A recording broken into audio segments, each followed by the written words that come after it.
ధరావత్ రామదాస్ అనే వ్యక్తి, మంగళతండకు చెందిన ధరావత్ రామదాస్ అనే వ్యక్తి నిన్న రాత్రి ఈ రోజు ఉదయం 4 గంటలకి తన అల్లుడైన రాజేష్ ఎలక్ట్రిక్ షాక్ ఉపయోగించి తన భార్యని చంపినాడని, అదేవిధంగా చూసిన తనపై కూడా అదే రాడ్లతో ఎలక్ట్రిక్ షాక్ ఇవ్వబోగా గట్టిగా అరవగా ఇంతలో వాళ్ళ రాజేష్ వాళ్ళ తల్లిదండ్రులు వచ్చి ఆ ప్లగ్లు బీకారని, అదేవిధంగా అడ్డు వచ్చిన తన వదిన అయిన అంజలిని మరియు తన భార్య అయిన జ్యోతి అలియాస్ లక్ష్మిని కత్తితో గాయపరిచాడని దరఖాస్తు ఇవ్వడం జరిగినది.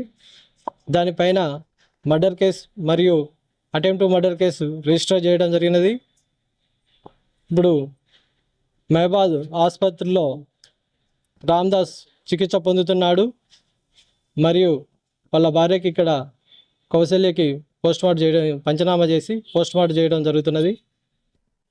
దీనిపై ప్రాథమిక విచారణ అనంతరం చట్టరీత్యా చర్యలు తీసుకోబడింది. ఆస్తి తగాదా విషయంలో గొడవలు జరిగినట్టు ప్రాథమిక విచారణలో తెలుస్తుంది. పూర్తి విచారణ తర్వాత మిగతా విషయాలు చెప్తాం. ప్రాథమిక విచారణ బట్టి వాళ్ళ అత్తని మామని వాళ్ళ అన్నయ్యకి పెళ్లి చేశారనే దురుద్దేశంతో వాళ్ళ అత్తని మామని ఎలక్ట్రిక్ షాక్ ఇచ్చి చంపాలని అనుకున్నాడు.